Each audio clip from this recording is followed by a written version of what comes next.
and welcome to my how to play video for Dragon Brew. Dragon Brew is a worker placement card drafting game for 2 to 4 players. Each player takes on the role as a head brewer of his or her fantasy race. Players build their brewery estates, harvest ingredients, and design their own beers to submit at the annual Beer Brewing Festival. The winner of the game is the player with the most victory points at the end of 3 game years. So why don't you grab yourself a nice adult beverage and let's kick back and learn how to play Dragon Brew. Well, let's go and start with the player setup. Each player is going to set up their brewery area in the same way. The first thing you do is each player is going to select one of 8 fantasy races. So in this case, we have Halfling. Your race card, which is right here, is going to tell each player what their starting ingredients, gold, brewers, and recipe cards are.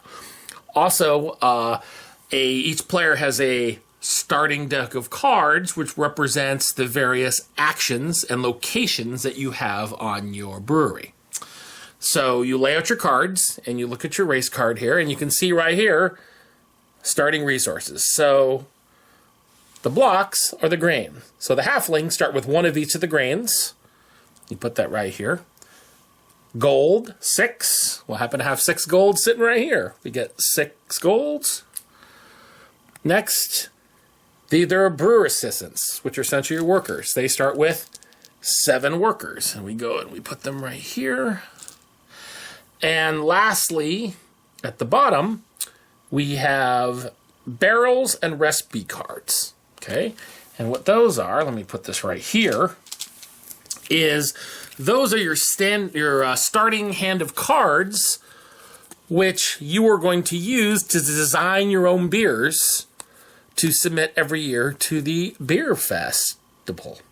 Okay, now your recipe cards right here are kept secret from the rest of the players behind this really nifty brewery player screen, which on the inside has the reference for the game turn, says which ingredients kind of contribute to what characteristics of beers, and icons, as well as a nice, beautiful portrait of Tombo, the hero of the game.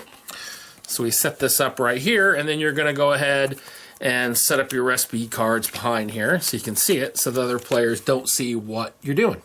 And that is how you set up each player for Dragon Brew. Okay, so now let's go ahead and set up the center of the game. So the players are set up in a circle around the center of the game table. The first thing we did here is we drew the judges. They're going to be judging for the first year. Each judge has different characteristics. They're going to award points during the fall phase of the game. Every year, we're going to go ahead and we're going to draw new judges. So every game year is a little bit different. Okay, these next 2 rows are the card drafts. So this right here are brewery cards. These cards right here, brewery cards enable you to add new locations to your brewery or upgrade your existing buildings. So for example, let me pull one out here. Here's Dragon's Den. So Dragon's Den allows you basically to send your workers out to collect some dragon scale to make some beer with some delicious dragon scale flavor. Okay, or here's a spell, for example. There are spells that you can add and allow the players to cast spells to, in this case, a chaos spell to re-clear and draw new cards from the drafting pool. Okay, this next row here, these are your event cards. Event cards are quests, beer festivals, wandering gnomes with scrolls that you can actually spend gold or workers on during the spring game phase in order to get the reward. So in this case, here's an example of a quest card. You send your brewer to Barrel Top Mountain, and you get to earn a victory point. Okay? These last 2 rows here at the bottom, this is for your beer research drafting. So these are your recipe cards, these are barrel cards. During the spring phase, you can actually send your workers to your brewer study to kind of figure out how to make new beers. And that enables you to draft these cards and add them to your hand. Okay, so that is the setup. The last thing we do is here at the top, we stack the player scoring tokens in game turn order. Games always begin with the player who last consumed a beer, or in my case, is currently consuming a beer. Excellent. And then the players subsequently around the table receive some bonus gold. That's kind of written on the inside of everybody's player screen.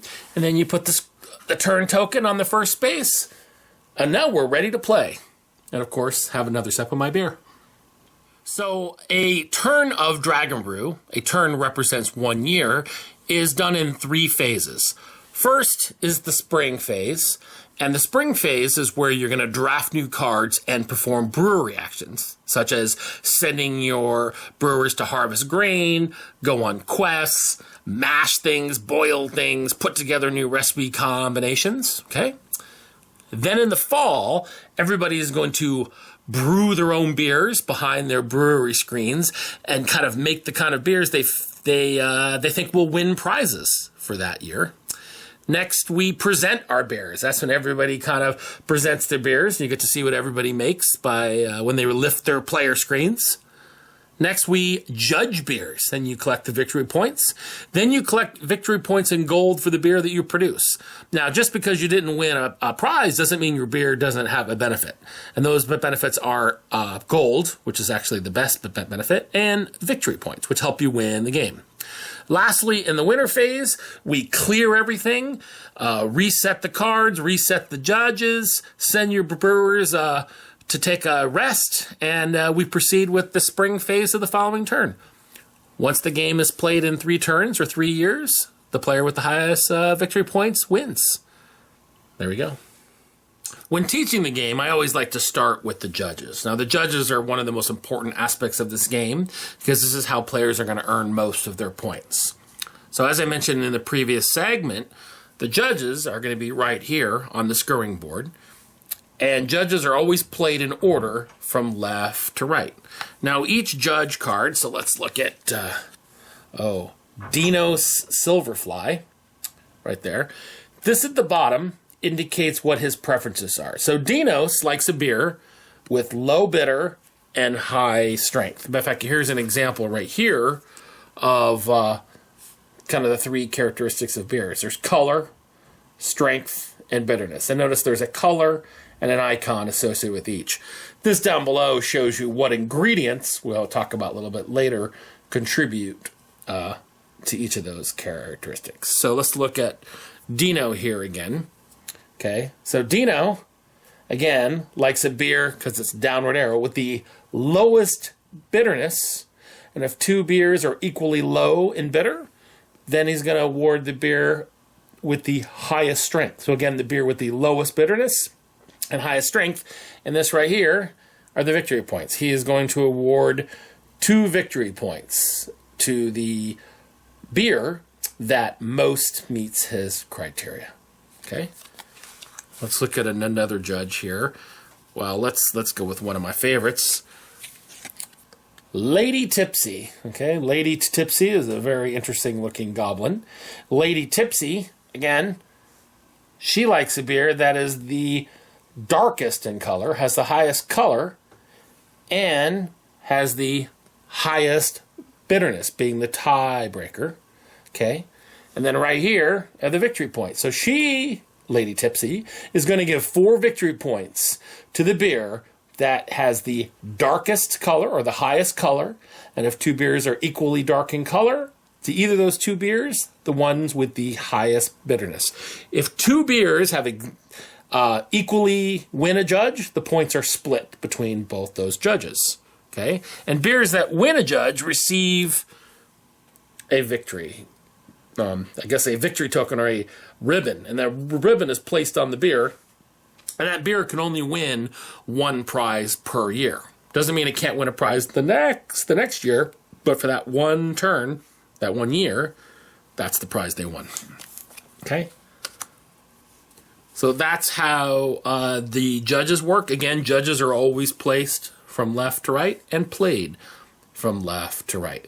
So now that we know kind of how the judges work, knowing how the characteristics, let's talk about how you make beer, which is kind of the fun part. Okay, now let's get into how you make beers. Now, normally you make beers during the fall phase of the game, but I like to go into how you make beers first so that you understand how the actions you take during the spring contribute to making beers. So a beer is made by taking one barrel card, right? Barrel, just right here, and one or more green cards, which are spice cards. You combine them to make the beer you want. A beer must have one barrel, but can't have more than one, and must have at least one green, but there can be as many green as they want. So, for example, let's say I want to make Dangerous Bastard Lager. Sounds like a great beer to me. I took one barrel and 2 spice cards. If I wanted to say, well, I got another extra spice card here. Let's make it Dangerous Bastard Bovine Lager. That sounds like a great beer. You simply combine them. You can rearrange the green cards in any order you want. Let's say you want a Bastard Bovine Dangerous Lager. Okay? That's how you make beers. Okay? So let's look at these beers right here. So I went ahead and made a couple right here. Now, the symbols on the cards, which is in this section right here on the barrels, are the ingredients you're going to have to collect during the turn in order to make those beers. So in this case, you see Wet right here. Wet has 2 pixie wings. So pixie wings are an ingredient that you can collect during the game. So during the spring phase, when you're going out on quests, maybe going out to the forest to pick the wings off those pesky pixies, you're going to accumulate them here. Okay? So that's what these are, right? And there's other magic ingredients. So let's go ahead and get one right here. Here's a Grumpy. Let's say we want to make this Grumpy. Grumpy Flaccid Pilsner. Wow. He's grumpy for a reason. That's black. See, and it has a hex. That's a dragon scale. Okay? So those are magic ingredients.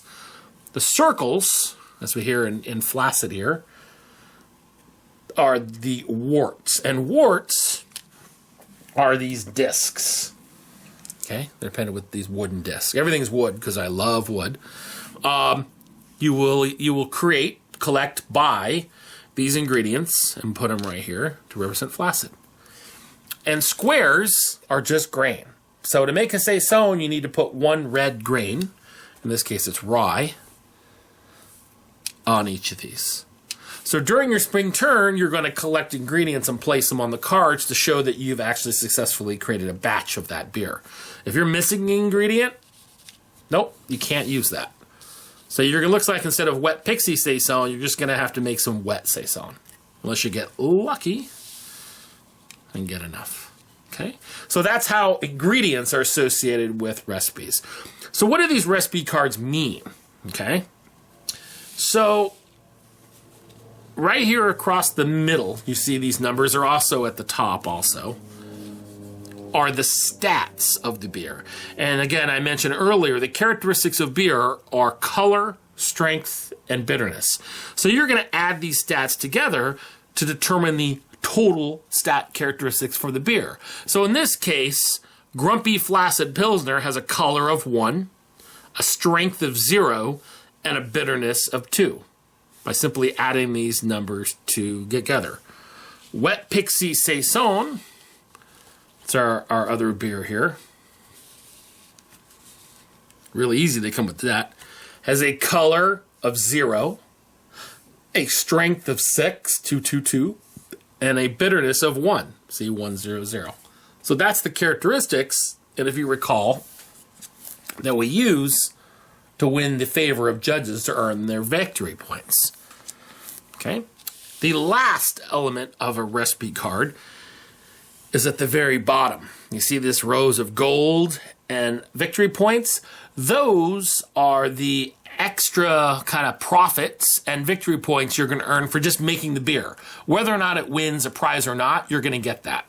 So Grumpy Flaccid Pilsner is going to give you 4, 5, 7 gold profit.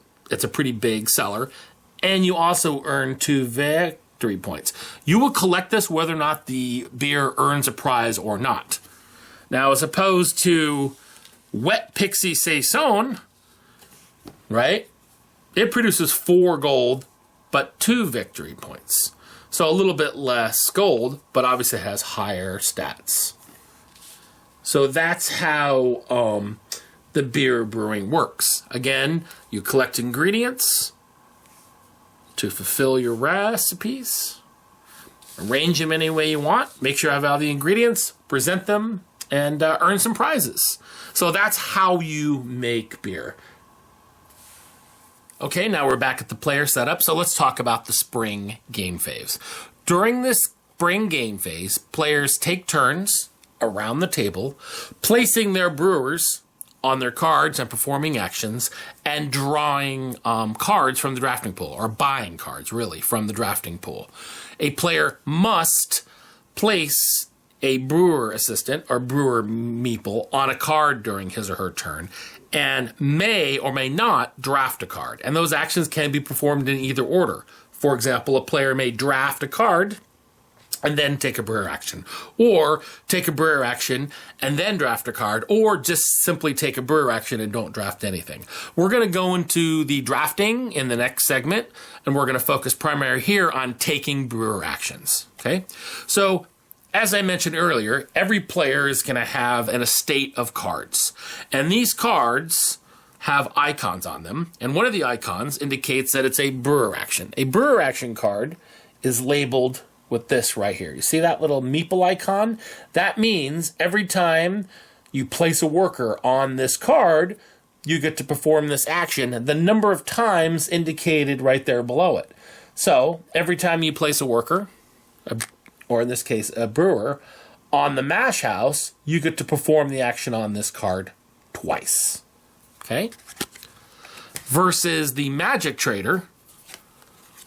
The magic trader, notice the difference. Again, it has the same icon, but it's a one-time. Seeing every time you place a worker, you place it on the card, you get to perform this action one time. The icon in the upper right-hand corner, which is the infinity symbol, indicates that these cards can be used as many times as you want during the entire year. Being that on your first turn, you might want to place a brewer on your magic trader, perform the action, goes around the table, comes back to you again. You're like, I'm going to do that again. And there's no limit to the amount of times you can do it. Because there's an infinity symbol. There are other action cards in the game that only can be performed once per turn. When we run across those, I will show them to you. There are one card that everybody gets when they start the game is Winter Stores. Now, Winter Stores is a little bit different. It is actually not an action card. Notice it has this hourglass symbol. What that means is that this is the card you can use anytime throughout the game. This card is actually used for storing ingredients between turns, between years actually, and doesn't really require a worker to perform the action. It's called an infinite action card. Okay? So let's talk about your kind of main common cards. Now, not every player has exactly the same cards, but most of the core races of the game do have these same actions. Okay, so the most common action you're going to do is your grain fields. Grain fields means every time you place a worker on here, you get to collect any 4 grains you want. And grains, if you recall, are these squares. So you place a worker, let's say in this case, on that, you get to collect the grains. Now, halflings have a special thing here, which I'll show it to you. This is an example of an upgrade. Now, halflings have a special ability. They have fertile fields. And what fertile fields mean is that every single time they place a guy here, they also get the benefit above. So using fertile fields with your grain fields, when a halfling does it, they actually get to collect any 6 grains that they want. So in that case, let's do that. First turn, he places that. He decides, well, I need yellow. He collects any yellows. Now, it could be a mixture. It could be a yellow and a blue. It could be anything he wants. And they go ahead and he adds that to his supply. That is the grain fields. Okay? The next common thing is the mash house. The mash house simply takes 2 grains, right? So you can take for example, in this top thing, a blue and a green, combine them to make a wart. So in this case, blue and yellow make green. red and yellow make orange, and red and blue make purple warts, right? Just like mixing colors. So that's how, again, you spend these to produce this. Again, that's how warts are made in the game. Now, grains and warts can also be purchased in event cards. We're going to go into that in the next segment. The next card that most players have, is the Magic Trader. Magic Trader is really simple. Magic Trader is you place a worker or brewer on the Magic Trader card. You spend 2 gold to buy one of the 3 magic ingredients. You can either buy a pixie wing, which is white, a dragon scale, which is black, or a toadstool, which is brown. You see that right here? And it should be pretty clear on the card right there. See, spend 2 gold. Again, it's infinite. You can, every time you come around, you can do it again and again as long as you have the gold to spend. So in our case, we're going to place a worker there. Spends 2 gold, and he's going to get a pixie wing. Now, as I mentioned earlier, you may want to start putting some of these ingredients on your cards as you collect them, your recipe cards, so you kind of know what you need to collect in the turn. Okay? Next is the brewer study. What the brewer study is, if you recall earlier when we went over the setup, it allows you to draw 3 cards, either from the recipe decks in the center of the table, or select, select from the face-up cards in the center of the table to add more recipe cards to your hand. Now, there is no hand limit for the recipe cards during your turn. In this case, if we remember the halflings, they start with 4 barrels and 6 spice cards. So when you draw, you can either draw a spice or a barrel. You could use this card, draw 3. Next turn, use 3, draw again. Every phase you come around to you can build up your hand. You can have, let's say, 16 cards by the time the spring is over. Okay? Use those 16 cards to brew beers in the fall. However, during the winter phase, all players, right, have to decide what recipes they're going to keep, and they're going to discard down to their recipe book size. So this is saying that the halflings can have, between turns, between years, can never carry over more than 10 cards. Now, there are things that upgrade that in the game. Other races carry over more. It's just basically depends on the upgrades you buy during your turn. Okay? The last action card that everybody starts with is a brewery card. Now, as we mentioned earlier, players brew beers during the fall phase, okay? Every player, this number right here, this indicates the number of beers that you can brew during that fall phase, being that the halflings can brew up to 3 beers. For every worker you place and keep on this card, you can actually brew 1 extra beer. So in this case, that's 4 beers. Let's say it comes around again. 5 beers. Let's say they want to brew 6 beers. If they want to brew 6 beers, they're going to have to save 3 workers to make all 6. Again, first 3 are free. Every one beyond the third costs you an extra worker. And as I mentioned before, the winter stores are for storing grain between turns. We'll talk about that in the winter phase. Okay, now let's talk about card drafting during the spring phase. As a reminder, during the spring phase, a player must take a brewer action and may draft 1 card. Now, when they draft, they can either choose from the brewery cards or they can choose from the event cards. Okay, let's go over what the different types of brewery cards are. The first, and probably the most common type, is an action card. So here's an example of the Dragon's Den. So Dragon Den, basically, if you look at it, it says you place a brewer on this card, and you can collect 1 dragon scale. And again, it's infinite, which means you can use it as many times as you want during the spring phase, so long as you place a worker on it each and every time. I pulled out another action card here as an example, and this is Mana Mountain. Okay, Mana Mountain is an action card that allows you to collect a mana weed. A mana weed is like a wild card resource. You can use it for anything you want during the game. Okay, and notice the one difference. This has a 1 at the upper right-hand corner. What that means is that each game year, you can only use this card once. So once you place a worker on it, that's it. You can't use it again to the following year. It's a powerful card. It's a powerful ingredient, which is why it has that restriction. The next thing we have is an example of an upgrade card. And here I have that right here.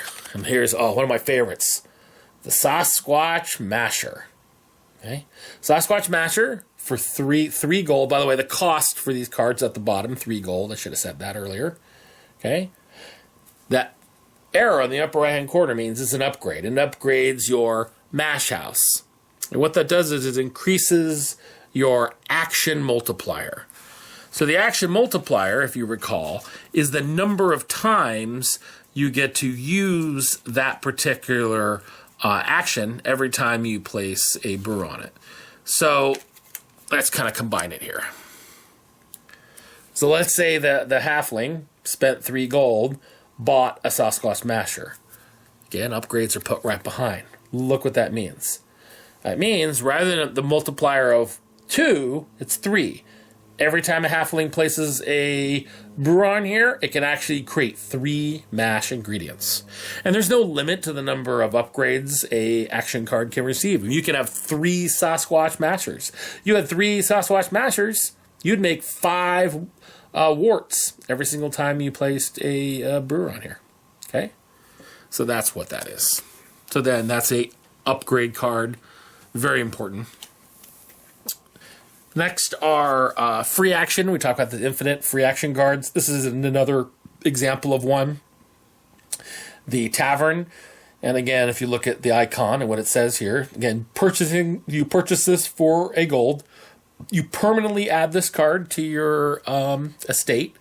And anytime during your turn you want to trade in 3 grains, you can trade it in for 1 gold anytime you want during the game. As many times as you want.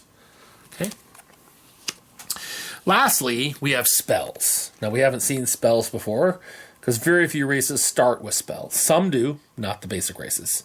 So this is an example of a servant spell. So spells have that little wand icon. And what that means is that, like a free action, it doesn't require a brewer to use this card. However, you must spend the ingredients of the card. And once you cast a spell, right, because again it's 1 in the right-hand corner, you place a spell casting token on it like this, and then to show that spell's been cast, and that spell cannot be cast to the next game year. Okay, and again, these tokens are cleared at the end of the cleanup phase in the winter. So what a servant spell does, it allows you to spend a dragon scale to use the brewery action card owned by any other player in the game, including other upgrades. So let's say there was a player that had really wonderful fields that were producing 12 grain every time you assigned a worker. You cast this spell by simply discarding, in this case, a dragon scale. You get to basically use and collect 14 grain. It's really nice. Okay, so those are the main types of brewery action cards. Now, as soon as something is purchased, it's immediately replaced with something else. As we go around the table, as things get purchased, they get replaced with, with brand new cards. So there's always 5 cards to choose from when you're shopping during the turn. So let's look at event cards. Event cards have a beer in the back, have a fire icon in the upper right-hand corner, so you recognize what they are as well, are basically use once and discard cards. So in this case, the first type is a quest. Now this is a quest where you use a worker. So in this case, you would take one of your brewers, place it on the card, set it by your estate, and you would collect 6 gold. See that? That's nice. That's earning cash. And then the card is immediately discarded and replaced with a new card. So those are quests. The next, and probably my favorite card, there's a lot of these, are migrant gnomes. For spending 4 gold, you get to add 1 temporary brewer to your estate to use for that year. Now, during the winter time, all the gnomes go home, and you got to buy them again the next season. And gnomes are represented with these beautiful purple meeples. Again, and they go on your card in your estate, and you use them just like any other worker. The difference is these go away. Again, after you buy a migrant gnome, the card is discarded and replaced with something else. Got replaced with another migrant gnome. It's a lot of gnomes to buy. Next are beer festival cards. Beer festival cards are ways to take resources and immediately convert them to gold. So in this case, you discard any 4 grains, which are by the little circle, the squares at the bottom, and you collect 3 gold. Again, you discard the grain, collect the gold, discard this card, and replace it with something else. Another beer festival card. Next are recipe scrolls. So there are gnomes that wander around the lands, and for 1 gold, which I think is a value, you get to draw 2 recipe cards from the top of the barrel and or spice decks. So you don't get to choose from the face-up cards. It's kind of a little bit of a chance. You get to choose from the face-down cards, but you could get lucky. And for a gold, you might get a recipe card that really make your beers wonderful. So that is a recipe scroll. The last and kind of, I think, a really important card are traders. Traders allow you to convert gold into resources. So in this case, we have a little halfling there, selling pixie wings for 3 gold apiece. So again, you discard the 3 gold, collect a pixie wing, discard this card, and replace it with a new one. Now, the one thing I want to mention is that all players can do during their turn, if they decide to spend 1 gold, they can clear any 5 cards and immediately replace them. So let's say you're really looking to buy something here that you really wanted. So you can say, I'm going to spend a gold and go 1, 2, 3, 4, and 5. You discard those cards. You immediately replace them. Oh, yeah. There we go. Let's say that's what you're looking at. And then, right, you had a 5th card from here, and now you can choose. So you're like, oh, yeah, that's what I needed. Now, you can do this after you buy, too, if you just want to be spiteful and spend a gold to clear something good that you know that your next player wants. And that's called clearing the draft. And again, you can only clear the draft during your turn by spending 1 gold. And that's how you draft cards. Okay, after the spring phase is complete, people start the fall phase by brewing their beers behind their screens, and we went over that earlier. Then everybody simultaneously lifts their screens, and we present our beers in game turn order. Okay, and then basically, you know, I always like to have little backstories with my beer. It's kind of like the fun kind of theatrical part of the game. It's also where I like to have a second beer too. So once they're revealed, people audit to make sure we have the ingredients. So like when they lift their screens, right, they'll have all the required ingredients on here. If you didn't notice, if a beer is missing an ingredient, they can simply, the beer is misbrewed and pull that out. Okay. So then we usually put the ingredients, and these ingredients are discarded. They're not used again. So once you harvest ingredients, you brew beer, the beer ingredients are discarded, and you have to get them again next turn. Once everybody's done presenting their beers, in this case, I gave an example of a halfling versus the humans, and they've only made 2 beers each. We're going to go through and we're going to kind of judge the beers. So the first thing, we always again start from left to right. We look at the first judge. Boil Dark Gold. Boil Dark Gold awards 4 victory points to the beer that is the highest color and then highest strength. So if we look here at these beers, we have a color of 2, color of 1, color of 2, color of 2. Wow, there's a lot of beers that all have 2. So we look at the ones, that again, that would be Jungle Flaccid Pilsner. The other one that had a 2 would be Sneaky Bastard Pilsner or Moldy Lager. So since the second characteristic is strength, we award it to the beer that has the highest strength. Jungle Flaccid Pilsner has a strength of 0. Moldy Lager has a strength of 1. Sneaky Bastard Pilsner has a strength of 0. So the victory points, 4 points, are awarded to Moldy Lager. We put this token on here to show that beer has already won a prize. We immediately take the player's scoring token and move it up 4 spaces. This beer can no longer win prizes for the rest of this turn, and this judge is discarded. Then we look at the next judge. Boffo Berry Loaf. Well, he's a very Republican-looking halfling there. He looks like an 80s kind of Wall Street halfling. It will award 3 victory points to the beer that has the highest bitter, followed by highest color. So we look at the remaining beers. So this beer has a bitter of 3, Sneaky Bastard Pilsner. Tart Infused Saison has bitterness of 2, and Jungle Flaccid Pilsner has a bitterness of 1. So Sneaky Bastard Pilsner gets the prize. We like to put it across the top, and it immediately awarded 3 points. Lastly, we have Lady Tipsy. Lady Tipsy gives 4 victory points to the beer with the highest color, and that followed by highest bitterness. The humans have no beers left that could qualify, so it's going to go to one of these 2 halfling beers. Jungle Flaccid Pilsner has a color of 2. Tart Infused Saison has a color of 1. So, Jungle Flaccid Pilsner wins Lady Tipsy's prize and is awarded 4 points. Once all the judges have been awarded, then we go to the phase where we award our victory points and gold for each of the beers. Now, I want to go back half a step. Let's pretend 2 of these beers had exactly the same stat. So in this case, Flaccid Pilsner and Tart Infused Saison both had colors of 1. In that case, they split the prize. It means they both receive a prize token and the victory points are split. Now, the same player doesn't make a big difference, but if you have 2 different players, that gives them half the points and it knocks that beer out from winning additional prizes for the round. So that's really it, how the fall phase works.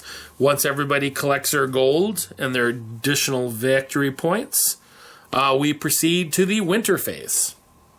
Okay, so after the fall phase is complete, we move to the winter phase. During the winter phase, the first thing to do is that players reset all their brewers, being that your migrant gnomes go back to the box or go back to supply, and all your workers go back to your race card. Everybody goes back and takes a nap for the wintertime. Okay? The next thing is that spell token. So in this case, I had a chaos spell. I cast it. I remove it. That means I can cast the spell the next turn. And ingredients. You can only... So this is, let's say in this case, I had this many ingredients. Well, you can store between turns only as many ingredients that'll fit in your winter store. So in this case, 1, 2, 3, 4, 5, 6. Well, I have 3 grain. I don't know what to do with. Sorry, 2 grain, pardon. Won't fit anywhere. Well, the rats got to eat it, so I toss it. Goes back to the box. Money, fine. You can store all the money you want. Lastly, your recipe cards. If you remember earlier, I mentioned your recipe book. It's the maximum number of cards you can carry between turns.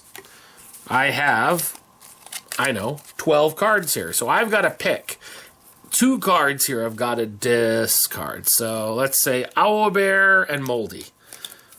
Or let's go Moldy and Pilsner. I keep the rest. These go back to the discard pile, and I've reset my player brewery. Also, in the center of the board, you clear and replace the drafting pool with new action cards, clear and replace with new event cards, and the recipe cards are refreshed as well. The turn marker moves up, and that's it. Then you can proceed to the next turn. If it was the last turn of the game, we would go ahead and score. And the winner of the game is the player with the most victory points on the score track. If 2 players have the same points, it's whoever has the most ribbons during the game. If 2 people have the same ribbons, it's whoever has the most gold at the end of the game. If that's still a tie, I say, it's a tie. Or drink a beer to see who gets the victory. So that's it. That's the kind of a high-level overview of how you play Dragon Brew. Dragon Brew does have an amazing rule book, which I have a kind of a draft of right here. I hope you enjoyed the video, and remember, make beer, not war.